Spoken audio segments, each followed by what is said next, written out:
Hello and welcome to the Bro Chat for the People podcast. Today's episode is brought to you by the Vintage Boy Scout Utensil Set. $15 found in Alexandria, Virginia. Stainless steel utensil set includes one each, knife, fork, and spoon. Pieces conveniently clipped together and store in a convenient plastic snap case. Ad was posted 6 days ago on Craigslist. Get it while it's hot. All right, now that spot's out of the way, I'm Dan. I'm with my number one bro chatter, Tom. And Tom, what are we talking about today? We're going to be talking some New Hampshire primary. It's really the only thing that's happened in the last couple of days. But we have interest in lots of things. Yeah, we're talking about ESports. For all of you people who have no idea what that is, you'll figure it out today. T.O. not making it in the Hall of Fame.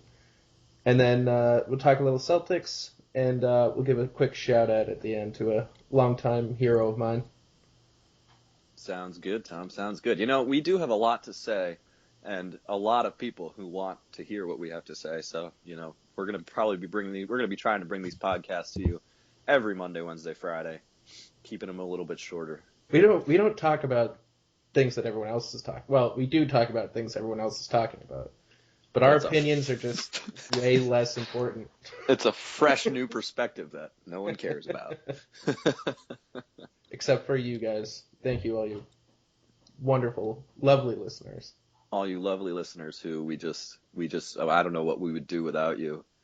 We'd probably still do it. We just wouldn't record it. We'd still have these conversations. Yeah, we wouldn't have jobs, that's for sure. All right, so let's talk New Hampshire primary, Tom. Thoughts? I mean, it was a crazy night. Obviously, well, crazy in that the expected happened, and Donald Trump pulled away with the victory. Yeah, I mean, I was a little surprised by the margin of it, honestly. Yeah, I mean, I know that was what it was polling like when Iowa ended. I thought it was going to get pulled back. However, I didn't think it was going to be. I didn't think Kasich was going to be the closest person to him. I mean, I thought Kasich and Bush my prediction would have been that Kasich and Bush switched places there. Bush finished second. Now Kasich, strong showing, man, but the question is whether or not he can continue. I don't know how much money he has. Well, apparently, I mean, I was watching it last night. Yeah. Apparently, he's literally spent all of his time and money in New Hampshire, and he doesn't have a campaign anywhere else. He was banking it all in New Hampshire, and then to be able to then get money and then carry the momentum for it. But I don't really buy that that's going to work. A policy that I don't believe has probably not worked in the past. Yeah, you need. I know. South Carolina is a whole week away, and he's got a little over a week away, so he's got a whole week to build a ground game in South Carolina. Yeah, build a ground game. Okay. One thing Jeb's got going for him is he's already got a lot of money and a lot of a strong ground game already set up, and has had one set up for quite some time in South Carolina. So yeah. Do you think Jeb builds? No. No, I think he's. Tom's still down on Jeb. Still down on Jeb. I thought it was pretty much an abject disaster on his part. Given the amount of time and effort that he put into New Hampshire to come in fourth behind Cruz. Cruz spent $850,000 on ads in New Hampshire. Bush spent $30 million. $30 million. Hey, well, if you got it, why not use it? I'm just saying, regardless of whether he has it or not, because he clearly has the money. He's got the entire machine that got his father and his brother elected, but. Yeah. I think that was such a terrible showing for what he did. It would have been different had he been in Kasich's spot, but the fact that, Cruz beat him and Rubio was within, a half a percentage point is, I don't know. It just didn't, it was an underwhelming performance for me. An underwhelming performance from Jeb Bush. What's Jeb's real name, by the way? Jeb is not his first name. It's like Job from Arrested Development. It's his initials. Really? Maybe it's John something Bush, I believe. John Ellis Bush. John Ellis Bush. Jeb. Good old internet. He's he's kind of like Job from Arrested Development. He's kind of the hapless guy who just wants everyone to like him. But is completely incompetent. Completely incompetent. That sounds like Jeb Bush. That's Oh, not man. fair, but still a little bit fair.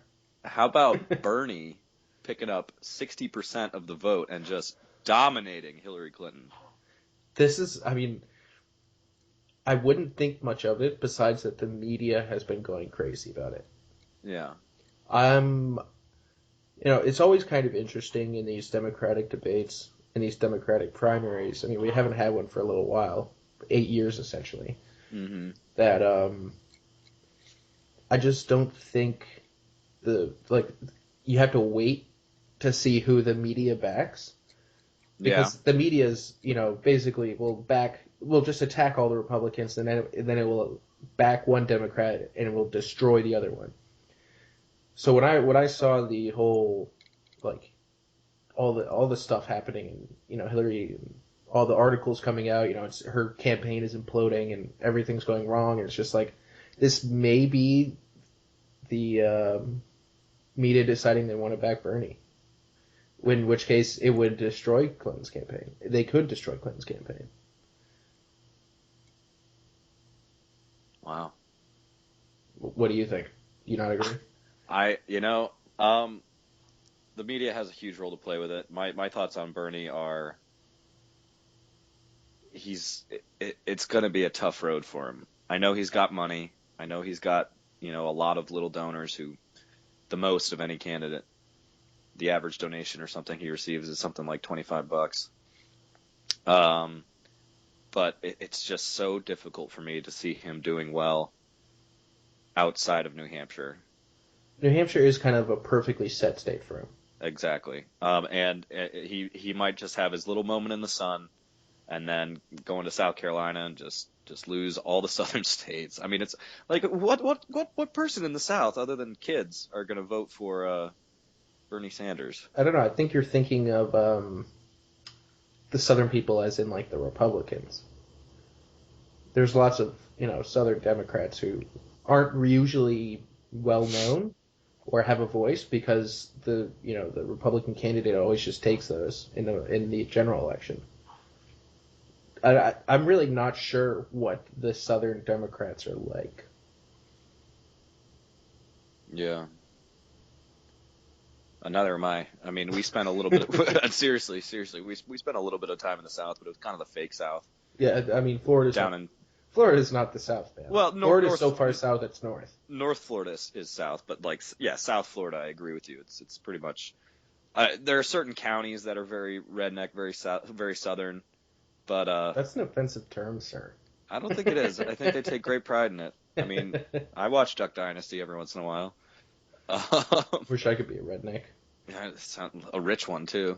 Oh yeah, rich redneck would be the best. Get all the toys. Yeah, exactly. Get all the tractors, just drive around and cut down trees and pull them out and burn them for no reason. For no reason, because climate change. Yeah. Screw that. That's not real. Yeah. But I'm not sure how to feel about it on either side. I still think Hillary is pretty much the clear favorite to take the Dem side. She is such a witch. How is this happening? She's such a witch. I don't She know. lost, but here's the one interesting stat I saw. She lost every single demographic in New Hampshire besides 65 plus and people who earned over $200,000. I saw that as well. I thought that was very interesting. That seems like the kind of thing that would carry forward, though that could just be crazy New Hampshire people. It's possible. Like Hillary, I mean, I don't think she's going to run away with it. She is still the favorite, but I mean, all this stuff going on is just so terrible. Like, she could be indicted at any moment if any FBI guy decides to grow a pair and indict her. Seriously. It's more than a little bit ridiculous that she hasn't been indicted at this point. But as of now, obviously she has not, and so we kind of have to just take it as it comes. Is Obama allowed to run as her vice president? Yeah, he's allowed to be the vice president. No, is he? I don't know. Oh, shoot, because what if she dies and he becomes president again? I don't know. Oh, That would be interesting fascinating. because then Obama Probably would be her not. vice president, and then she would be indicted at the last moment, and then he'd become the president again. That sounds like a great conspiracy theory right there, to get Obama as our dictator. Exactly. I'm not. I would assume not. I'm not. I'm inclined to say no. Yes, I'm inclined to say no. That's not allowed. Once you've served 2 terms as president, you can no longer be vice president. Yeah. Is there anybody else who they could get as the vice president, who then they could indict her? Like, is there somebody Obama's guy, like Axel? There's Obama's woman, Elizabeth Warren. Oh yeah, maybe Michelle Obama. Ooh, no, she just took her dream job in Seattle, working for an environmental law firm. That's from The Onion, guys. That didn't actually happen. Yeah. So who? Hillary's still seen as the Democratic frontrunner. At least you and I both think so. At least somewhat. But what about the Republican side? Who's the frontrunner right now? Do you think? Is there a frontrunner? No, I don't think there is a front. I mean, you got your guys. You got your Trump, Cruz, and Rubio. I think they're still your front runners. Mm-hmm. I don't think the Kasich thing was a big enough boost to say he's a front runner, especially given the state of his campaign, international or nationally. Cruz is gonna be in for the long run. I think I agree. Rubio will too. Speaking of which, Christine Fiorina dropped out finally. Thank God. Like we're starting to slim the lines a little bit. Apologies to my mother, because she was a big Carly fan, and she scolded me last night for not talking about Carly because our podcast reaches so many potential voters. Carly is a great woman. She was awesome. I liked her a lot. I just didn't think she had the she probably didn't have the money. She didn't really have I don't know, a strong presence on the she would have those like really nice quotable things you see on Facebook or whatever, those little clips, but other than that, I mean, she was relatively quiet. Like you never hear about anything. Well, she was never on the debate stage. Well, I'm not even just talking about the debates. I'm talking about like she's never on, like you never see anything like some her ad that she had posted that like attacked one of the other people, or like you never saw her making any kind of splash. The biggest splash that she made, I believe, other than the fact that she was a woman running for the Republican nomination, the biggest splash she probably made was with her comments about Planned Parenthood and her attack on Planned Parenthood after the videos came out. I will say this for Carly: she was a complete unknown. She was the most unknown, other than Jim Gilmore. Who, by the way, is still in the race. Who is still in the race. She was the most unknown candidate, and she moved. She did a lot, and she worked hard, and she came, from the farthest back. She came from the worst starting point. So she might be. I mean, with this, she could potentially be setting herself up for the future. I'm sure she is. Yeah. But yeah, so that's good to see. What the heck is Ben Carson doing? He still thinks he's strong with evangelicals. Which he is. Yeah. If Cruz doesn't. But I mean, post just like again. skipping out on New Hampshire and South Carolina. No, I think he's in South Carolina. He's looking. I think he's looking for a strong showing in South Carolina. And if he doesn't get one, then he'll probably drop out. But we'll see. Yeah, I mean, the whole thing was just kind of weird. Yeah. I mean, he's kind of a weird candidate.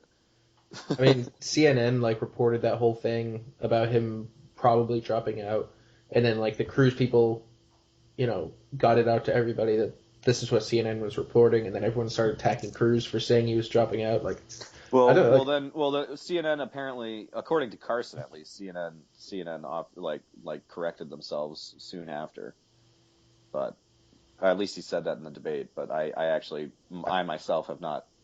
I mean, at that point, the damage was done. What do you expect? Exactly. You expect him to wait for them to verify the story, the Cruz campaign, on the day of the election? Well, of course not. Of course not. Of course not. Like, this whole idea that this was, like, somehow, like, terrible and they should revote and all that stuff Trump was calling for, which, by the way, you can't revote in a caucus. It's stupid. It's good for Trump, though. No, but Trump doesn't know. You got to give him a break. He's got a learning curve with this whole election thing. No, I don't need to give him any breaks. He just won New Hampshire by, like, 1 million points. So. Yeah, I know. It's kind of sad. I'm a little bit disappointed in my state. I was listening to Trump's victory speech. Did you see that? I did not see it. It was uninspiring, to say the least. Uninspiring? Did he say, "Oh, we won"? Well, I mean, we're winners again. I don't really know what he is. Like, I don't think he doesn't seem like a very likable person on stage. Of course not. Okay, first of all, he's just. But I mean, like, not even just like just his rhetoric is poor. Like,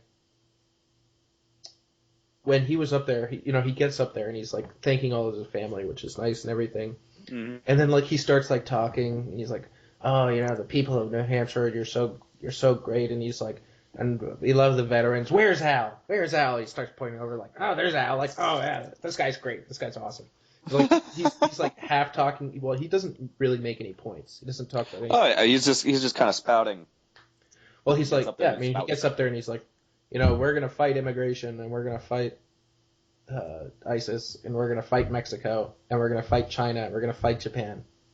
You're like, how are we going to do that? But, I mean, obviously he can't answer you because you're on one side of the television and he doesn't know what you think. Yeah.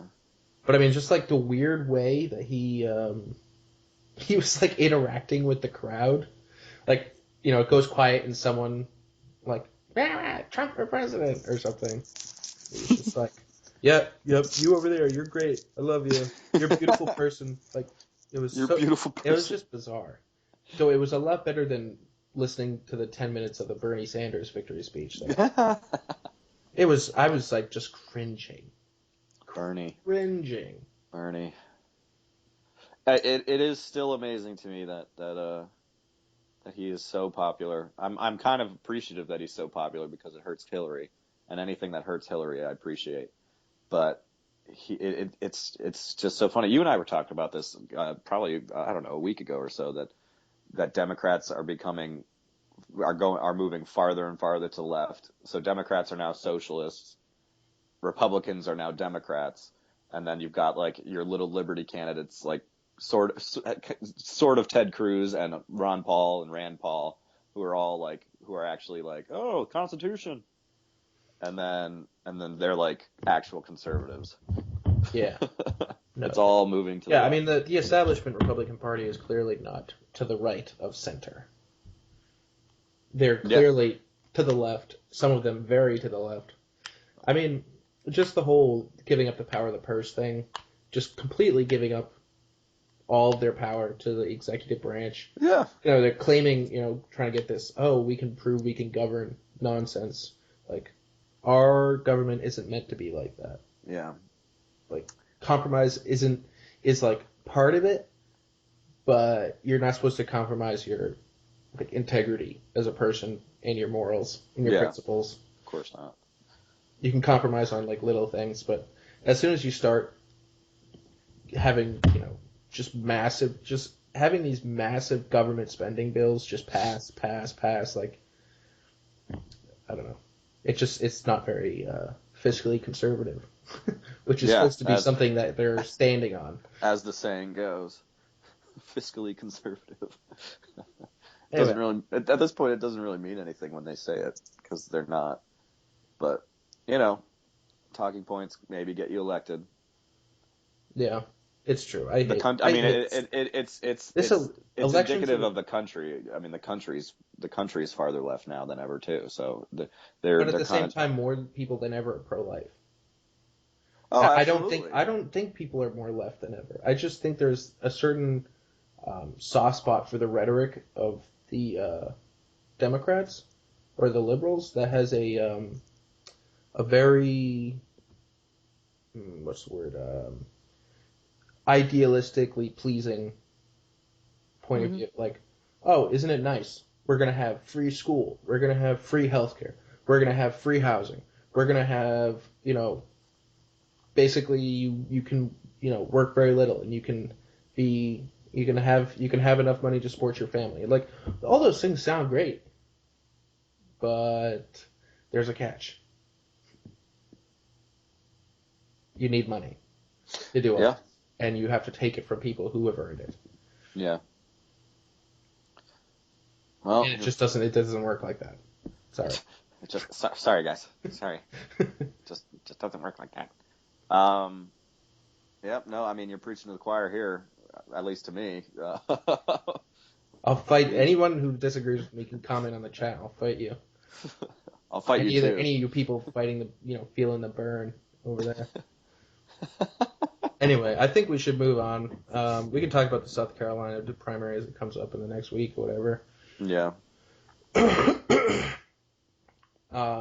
So let's talk about T.O. All right. Speaking of socialism, no, not electing T.O. to the Hall of Fame. Yeah, for all of you who don't know, T.O. didn't get elected on his first ballot in the Hall of Fame. For all of you who don't know, T.O. is Terrell Owens. Yes, Terrell. Me and Dan concur that he's probably a top 5 wide receiver of all time. Danny, can you list off his stats? What are his stats? Well, he has 1,078 career catches, which is good for 6th all time. He has 15,934 career receiving yards, which is good for 2nd, only to Jerry Rice.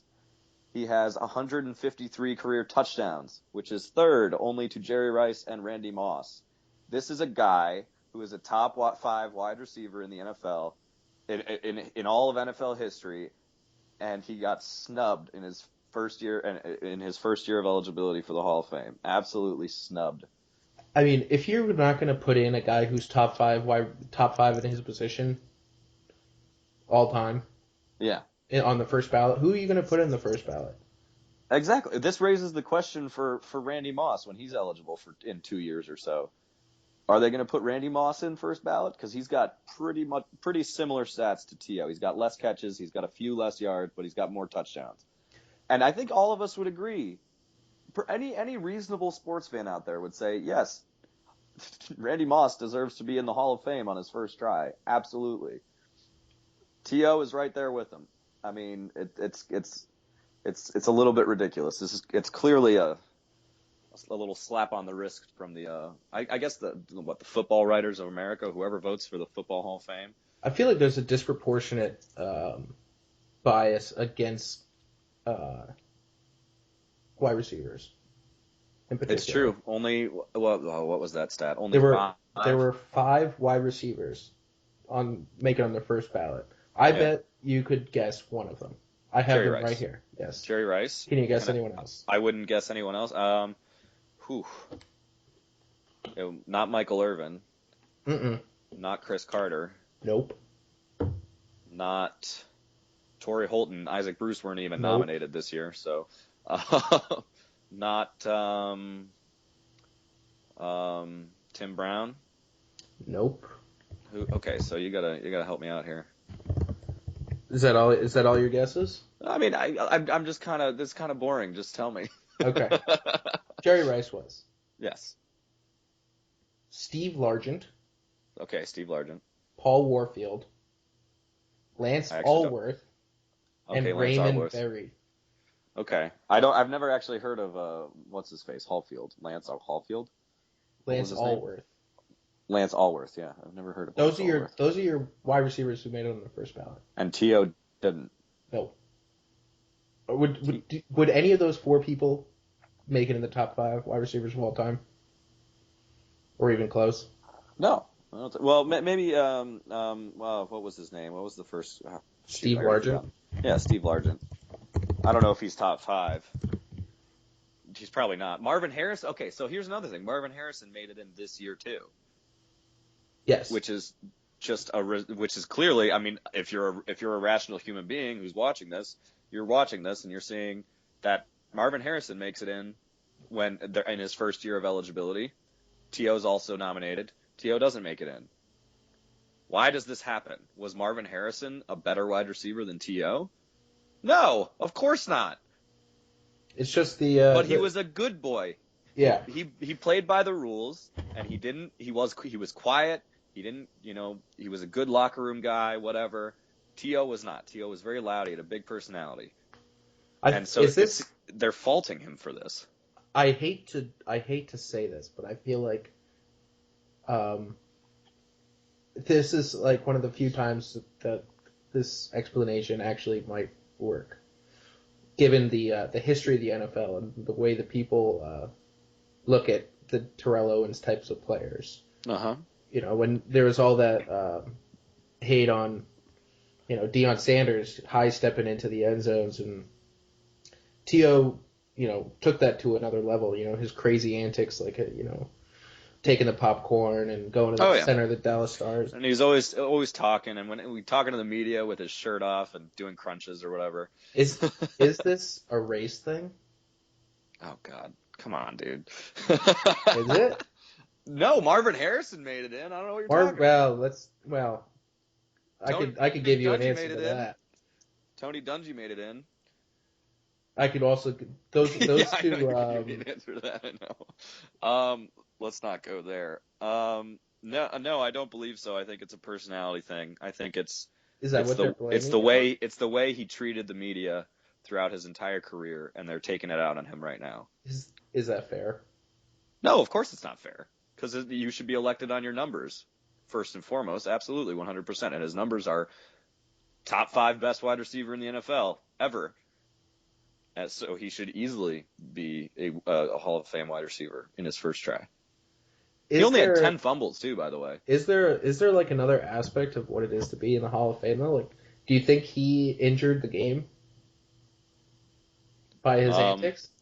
The NFL only got more popular while he was in the NFL. So I don't know. There aren't any numbers to support that. Do you think Greg Hardy's hurting the NFL? Yeah, actually, I do. Terrell Owens did not do anything like Greg Hardy.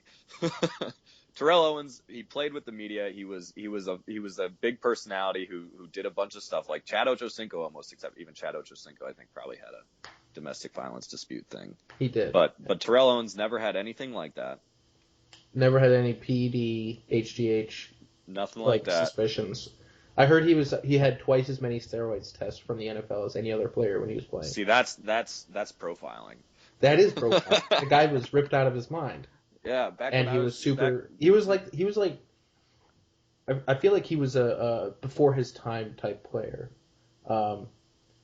He might be considered equal to, as good a wide receiver as like Megatron or Julio.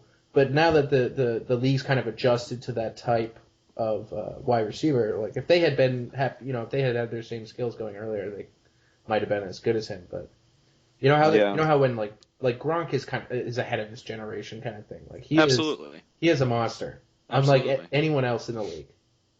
And I think that was kind of the similar way to T.O., like the huge, physical, athletic, fast wide receiver. Absolutely. I can see that absolutely. But another point I'd like to make is if T.O. was playing right now, would anyone care about his antics? He would get flagged more.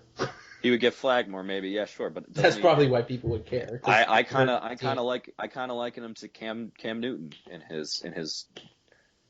in how he celebrates and how he deals with the media. I mean, yeah. I don't see any, and nobody. Hey, remember when he cried? Yeah, that's my quarterback. It's my quarterback. People celebrate Cam Newton. Like, I don't understand the problem here. I'm sorry, I don't understand the problem with T.O. If he was 10 years younger, he came into the league in 2006 instead of 1996, he would have been fine. Yeah, I agree. So we're in agreement about this. It's a crime that he's not in there. It's a crime. As much as I didn't, I wasn't a huge fan of T.O. when he was in the league, but it's a crime that he's not in the Hall of Fame.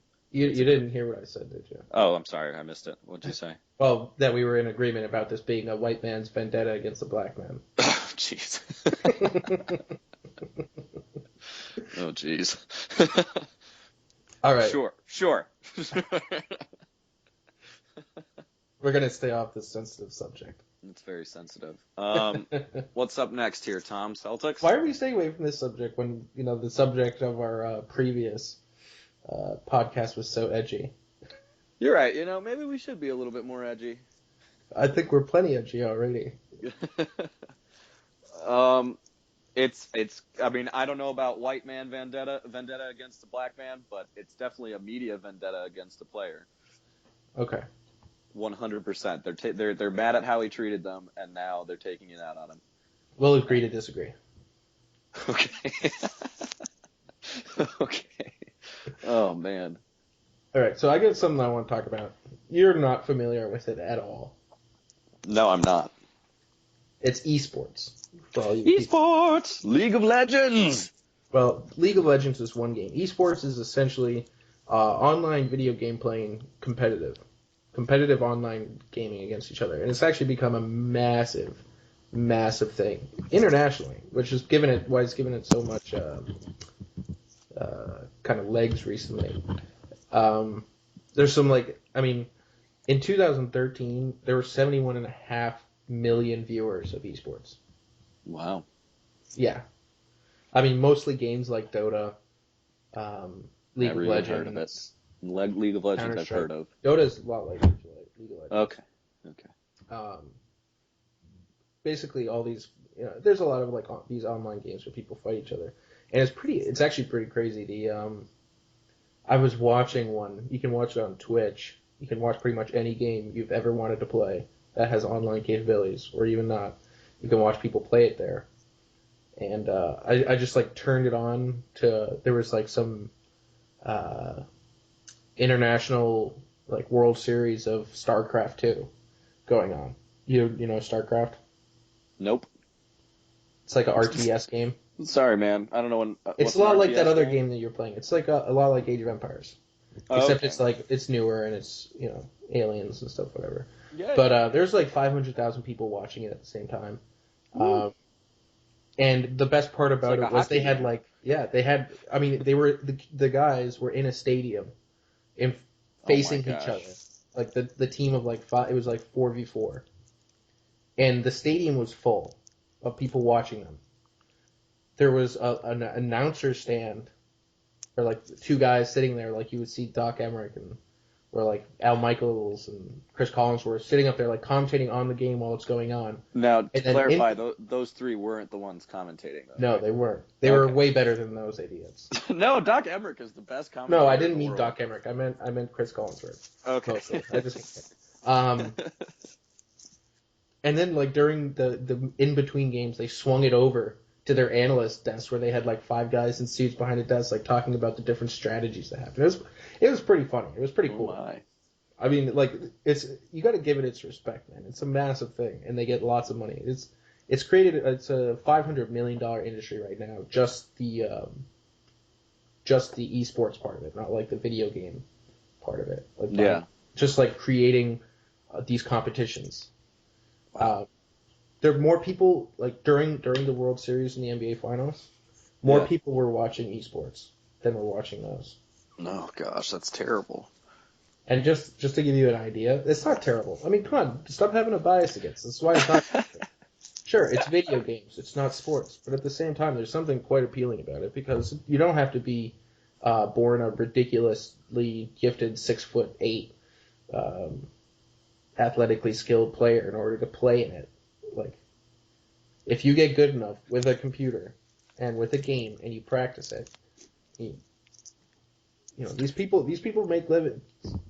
There was the largest. This is sports for the regular Joe. I mean, it's incredibly entertaining, man. I don't know what else to say except that you have to try it. It's a large Dota tournament this past year. It's called the International, I guess. I don't watch Dota. I don't know. I'm not. I like RTS games more, but they had a prize pool for 16 teams of $18.5 million. Woo! Yeah. Oh my! Yeah. That's just the prize pool. These guys get sponsored. They walk onto the stage and they're all got out. They got all their ads on all their clothes and stuff. It's so funny. Oh, but man. I just wanted to talk about that a little bit because I think it's the stigma against it. of being video games. You know, you just have like what your mom's voice running through your head. It's like, video games are bad. They'll turn your brain into mush. Like, come on. Get over the stigma. It's a real thing. Come on. Try it out. You actually might enjoy it. My personal favorite is Age of Empires. Oh, I know that. I know you know that. My listeners probably don't know that, except John and and Colby. Yeah. I've resisted this long. You're not even slightly interested. Of course, I'm slightly interested in playing Age of Empires against you guys. That's not what I'm talking about. I'm talking about watching professional players play. I've never, no, I'm not. Well, no, maybe if I played Age of Empires and I played it often. What's a game that you like to play? I would be interested. What's the game you like? I would be interested in watching it. Call of Duty? No, I don't play anything anymore. What's a game you like to play? And maybe you don't because it's like boring. No, I play I play a little FIFA. I play a little Call of Duty, but this is all like a couple of years ago. I haven't played real video. I guess I played a little Star Wars Battlefront over Christmas break. Did they have all these like people streaming? Yeah, but the appeal to me has always been that I get to be the one playing. Like I don't want to watch other people playing. Like you're sitting around until the couch. You see somebody really impressive play. Maybe you don't even realize the game could be played that way. Oh, okay. You're talking to me here. Okay, I'm like. Okay, yeah. You know Call of Duty. So good. I'll convert you at some point, and anyone who's slightly interested, just go to Twitch and watch it. Twitch. Speaking of which, we should, what's that called? Stitcher? We should probably get our podcast up on Stitcher and iTunes. Yeah, well, we're working on that slowly. You got to get your boy Tommy Marshall to do it. My boy, too. I love that guy. Tommy! Congratulations for getting engaged, brah, if you're listening. Congratulations, Tommy! All right. Celtics. We can move on from esports. That's such a painful subject for you, piece of shit. It's not painful. I hate you. It's just whatever. The Celtics, by the way, are currently beating the Los Angeles Clippers 52-49 in the second quarter. Woohoo! Hey, look, I'm just gonna treat the Celtics the same way you treat esports. No, you're a Celtics fan. Don't say you're not, boy. Come on now. What? It's whatever, man. Yeah, no. Since I can't be watching the game right now, since I watch every single Celtics game, I can't be watching because I'm doing this podcast. It would be too distracting. I'm just following the game cast. But yeah, the Celtics. Lots to talk about with the Celtics. This young up and coming team that nobody gave a shot is third in the Eastern Conference right now. I know it's the Eastern Conference. I know what you're thinking. I know the Eastern Conference is so much weaker than the West, and it definitely is. But league-wide, the Celtics are tied with the Memphis Grizzlies for seventh in the entire league, and that is exciting to me. That doesn't mean anything because they're playing the easier schedule.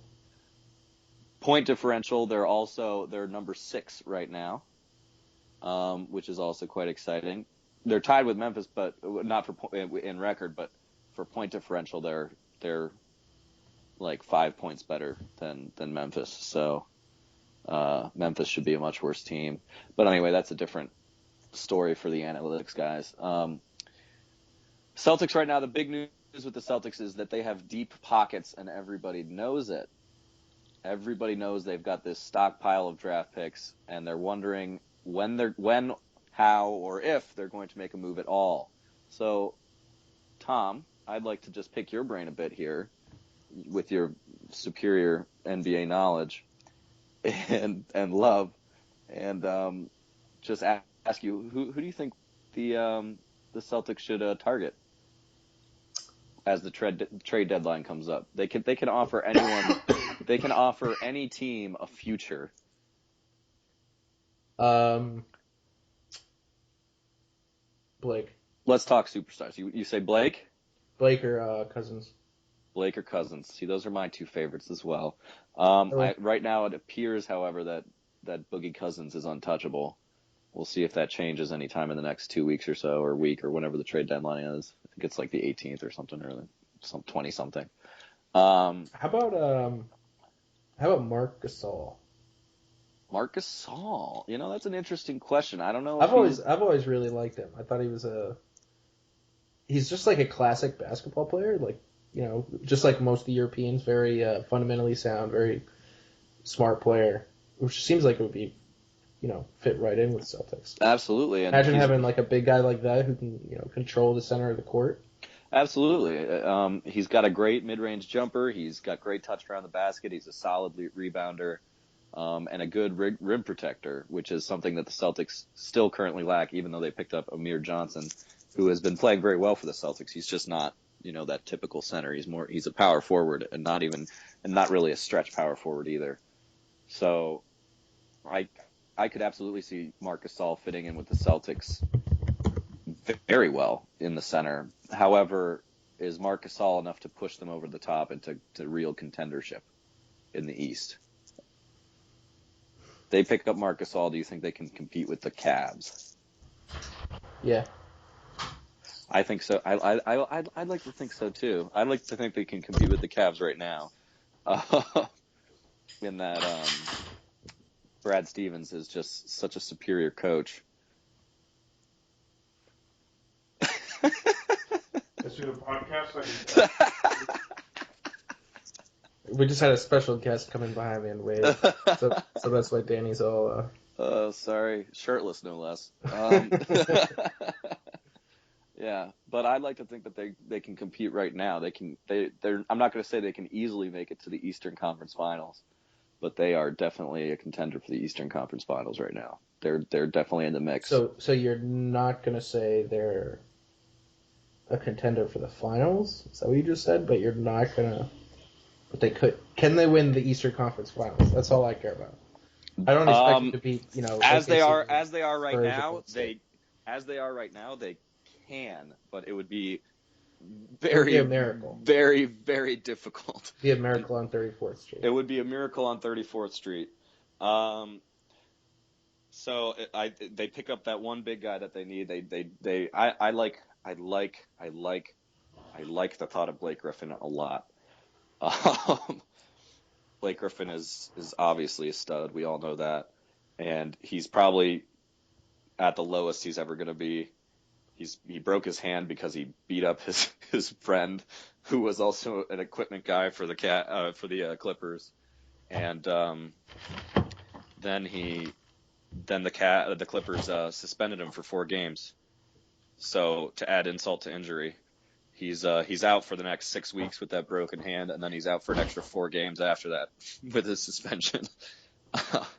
So that's he's probably the lowest buy that you're going to get for Blake Griffin at this point in his career ever. So a potential trade I could see would be moving Jay Crowder over to the Clippers, because the Clippers are in desperate, dire need of a small forward, a wing defender, a real 3-and-D guy, which Jay Crowder is basically the epitome of.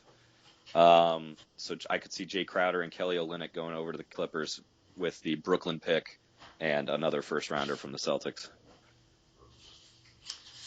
You know what I think? That you don't care.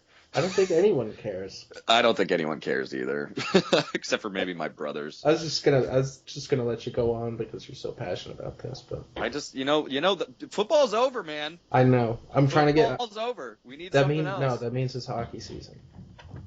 It's hockey trying to get season. into hockey. Well, yeah, that's fine. It's hockey season, but two can make up for football. I like to think, and it's not true, but basketball and hockey together are pretty good at competing with football, though they don't. Football's still far and away better. Also, baseball coming up, but nobody knows anything about baseball right now. It's February. Yeah. We'll have some special baseball correspondents come on and talk about it. Yeah, absolutely. Abso-freaking-lutely. Who is our special baseball correspondent? Is that John? Yeah. Our friend John DeMasi? Yep. The expert on all things baseball? Yep, that's him. Sounds good to me. Hey Tom, wait, hold on a second. We gotta do a spot. All right. Today's episode of the Road Chat for the People podcast is brought to you by A decorative radiator for sale. Cash only. Email if interested. $65. Available for pickup in Washington, D.C. We gotta do some like Fort Myers. Get some Fort Myers ads going up here. Yeah, seriously. Gotta get some people down here. Yeah. Anyway, that's true. I just gotta give a shout out to one of my bros, one of my heroes who retired today. Happy trails, Daniel Bryan. Retired today from the WWE. Longtime great WWE wrestler. For all you fans out there, I know this is a sad day, as it is for me. But alas, he's still going to be on that other show. the reality version of the WWE where they have reality shows. Oh, that's too bad. Oh, that's too bad. I'm never going to see him wrestle again until he comes out of retirement and kicks someone's ass at some point. I cannot wait. You know why he retired, though? Why? Concussion. Oh, a real injury. Yep. Yep. He had concussion issues, so he had to retire. Those fake punches really leave their toll. Hey, man. They get thrown around. You need to go to one of those. I know. I'm joking. I'm kidding. Oh, man. Oh, so, Tom, we got Tom's take, right? Yeah, we do. We have a Tom's take today? Yeah, I got I had an idea for it, and I had a couple notes on what I was going to do, but I actually switched it halfway through this podcast. Oh, okay. Because something was burning inside of me. Hey, that's completely fair. See, that's what Tom's take is all about. It's completely organic anger from Tom Cheffers. So, without further ado, take it away, Tom. All right. So what got me on this subject was talk about Bernie Sanders, and this isn't about Bernie himself. This is about the way people talk about Bernie supporters. Because that leads to the talk about the Millenials. You know where I'm going with this, Daniel? Oh, of course I know where you're going with this. Millennials are constantly dragged through the mud about every single thing that's wrong with the society today. You know, millennials are huge fans of socialism. They have all these stats, and they're huge fans of stealing everything and just being terrible people in general. Every time you turn around, there's a millennials article talking about what a terrible generation we are. Well, I just gotta say, screw you. You don't know what you're talking about. The millennials, first of all, are being misled. We send these, we go to college, all these other millennials go to college, and they sit in the classrooms with the most liberal professors spewing their nonsense from the 60s when they went to Woodstock, and they just are so against, everything that's worth saving in America, and they hate America. And they sit in our classrooms and they teach kids when they have their most malleable open-mindedness in college and just completely take advantage of it. So then these kids are walking around with all these socialist ideas, but that's because they've never been taught otherwise. They have all these professors, all these adults, all the liberal media just constantly spewing it into their heads. So every single time you think this is a millennial issue, or the millennials are the ones screwing people over, or how terrible they're going to be, no, it's actually that stupid generation that was alive in the 60s, the boomers, and how they're ruining the country because they're so damn selfish. It's their fault. The most selfish generation, the baby boomers. It's a great point. Just all those people that were smoking weed and tripping on acid in the 60s and 70s are now running our country. They're running our country. and they're blaming it on us. And somehow it's managing to get away with it. Somehow it's the millennials' fault. We're all under the age of 30, trying to find work, trying to find jobs, can't find jobs, so they get pissed off. And then it's our fault. Fuck you. You guys grew up in awesome times. Oh, man. That might have been the best Tom's Take yet. I get passionate. Tom's Take brought to you by the Washington Bullets. Really, guys? It's time to change the name back. All right. I think that's what we got here, Tom. Any final words? I think we're wrapping up here. We're coming close to time. Yeah. All I could say is, I can't believe T.O.'s not in the Hall of Fame. Can't believe T.O.'s in the Hall of Fame. And we live with Kobe. And we want to listen to Kobe. We love you, Kobe. Listen to us at work. Or school, whichever Kobe we're talking about. Ooh, You know who you are. Ooh, or Kobe Lee, maybe. Ooh. All right, Daniel. All right, boss. It was fun. Thank you, all the viewers. Subscribe on YouTube, please. Helps us a lot. Keep You'll listening. know when it's done. Keep listening. It's really good for our very, very low self-esteem. All right. See you guys.